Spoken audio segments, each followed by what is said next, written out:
Hello, everybody. So, this case is there's a lot of information here from the kids themselves, like their memories of their mother, and there's actually quite a bit about Susan herself.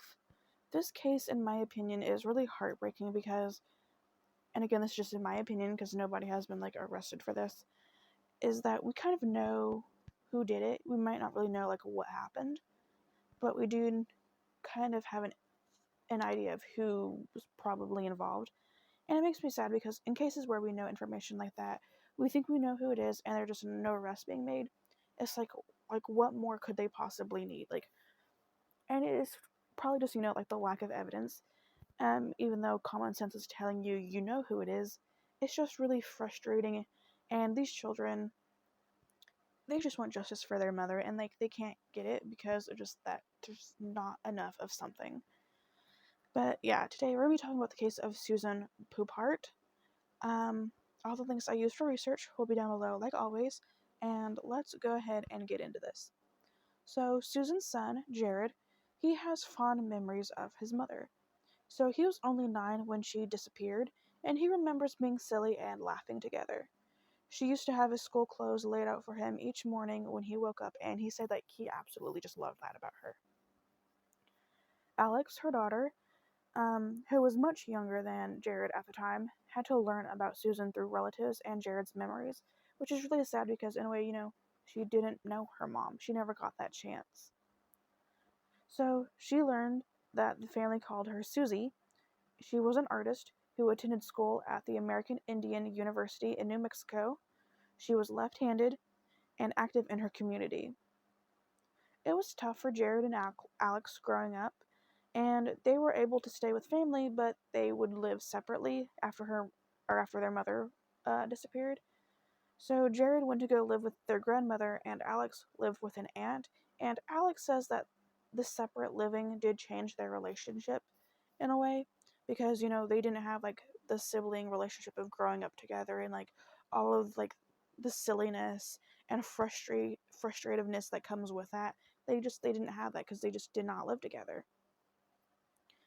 In 1974, Susan served on the Lakeland Board of Education, was secretary of the Flambeau Tribal Council, and held the title of Director of the Great Lakes Intertribal Council Youth Services Program. She was also the homeschool coordinator of the Flambeau Grade School and a member of the Tribal Education Committee. So I don't know why I said committee. At 29, she was a devoted mom of 2. So she was really young and she was doing so much with her time, like an absolute superwoman. Like she was just so into everything that has to do. Even if she didn't have children, I'm sure she was probably going to be this way with her community anyway, just so focused on the youth, and I think that is absolutely amazing. On May 20th, 1990, she was last seen at a house party in, I'm so sorry if I pronounced this wrong, La du Flambeau, Wisconsin.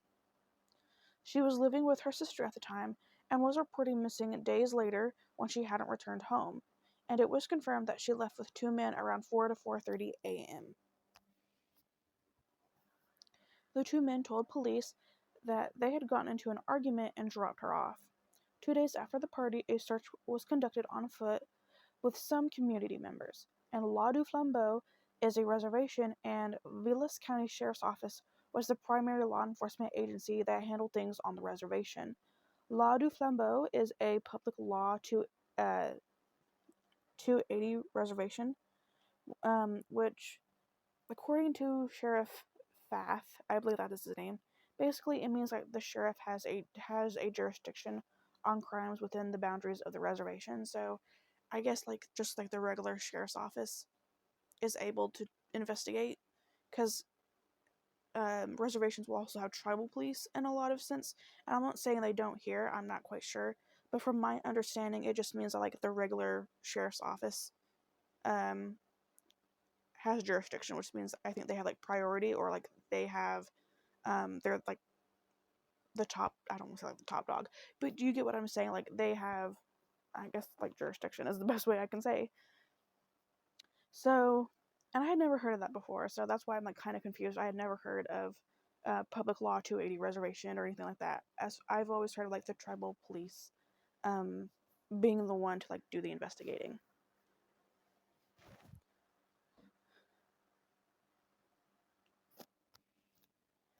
The two men were identified as Robert Elm and Joseph Cobb, and Fath says that they are still the main people of interest. So they are people of interest, and this is the two men that I was referring to. Like that we kind of know they were probably involved, but we didn't know for sure. And the two had been interviewed by the sheriff's office numerous times. After 6 months, her remains were found. Her remains were found by hunters right around Thanksgiving of 1990. The area she was found was in Prince County, 12 miles away from the party she went to, and it was ruled homicidal, but there wasn't enough of the remains for the pathologist to make a specific cause, and clothing was found, and so was her lower jawbone and some trace evidence. Because 6 months had passed, there wasn't a lot they could preserve. Her remains were found in a thick cedar swamp. Many years passed with little movement in the case, and then they tried something unconventional, a drawn Doe proceeding, which wasn't a trial, but it was like hearings they held, where a DA requests a judge to convene a proceeding to determine whether a crime has been committed in the court's jurisdiction. So a judge will convene said proceeding and subpoena and examine any witnesses the DA identifies. So I'm not quite sure what is unconventional about it. I guess because I honestly don't know. I couldn't say. I had never even heard of a John Doe proceeding. I don't know why they said a Doe proceeding at all, because as far as we know, they know who she was. But from what I gather is just to see if like a crime had been committed and to talk with witnesses. I don't know if it's to like get more information from the witnesses or to maybe see if they are more suspicious than we think. I'm not quite sure. But I had never heard of that, so if you know, let me know down below. So Sheriff Fath said 4 to 5 witnesses were identified, but the DA at the time did not close it or refer it to the judge to make a probable cause ruling on the evidence, so it's still an open case. So Fath says they continue to follow up on leads that come in and that his office has resubmitted evidence a couple times for DNA and trace evidence, but it hadn't been successful. There's hope that technology will continue to improve so that evidence can be resubmitted and can be resubmitted later down the road. And this is actually a quote from Alex, and she says, "Where she got abducted from is right down the road from my house. It's like 3 doors down. I live on the same street, the place she was last seen. I am the spitting image of my mom." Sometimes when I talk to people, they get all teary-eyed and tear up and like won't look at me. Sometimes it just gets to me emotionally. And that's really sad because this is, like I said, a girl who had to learn about her mother through other people. She never actually got to know her mother and really doesn't have any of her own memories. And to know, just know, like, she's the spitting image of her mom. And people still remember this clearly.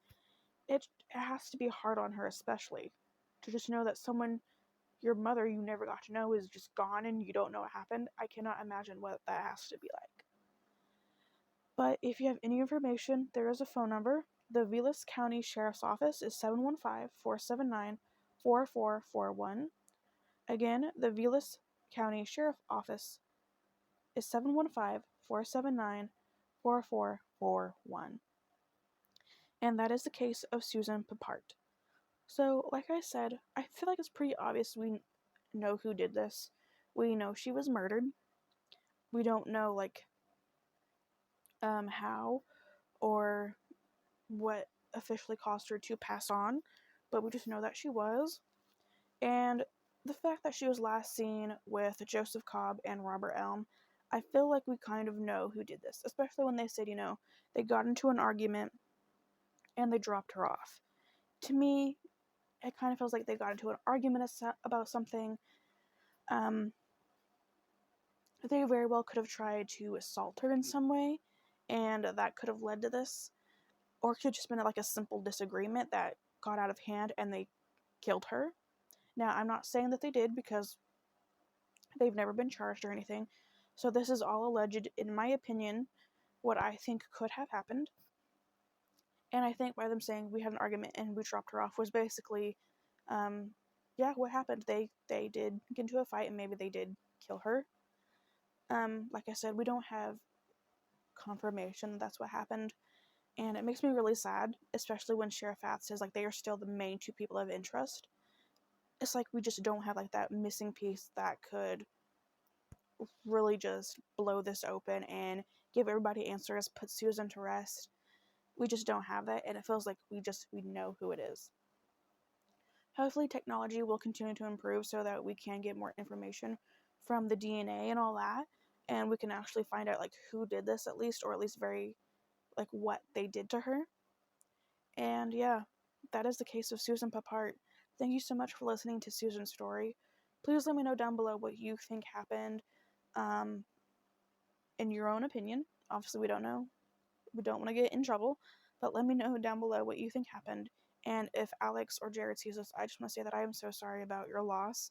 I really hope, Alex, that you would have been able to get to know your mother, and Jared, I wish you would have been able to have more time with her. That is so heartbreaking to lose a parent. But I hope that one day you guys will get the justice you all are seeking. With that being said, thank you so much for listening to Susan's story, and I will see you guys very, very soon. Bye, guys.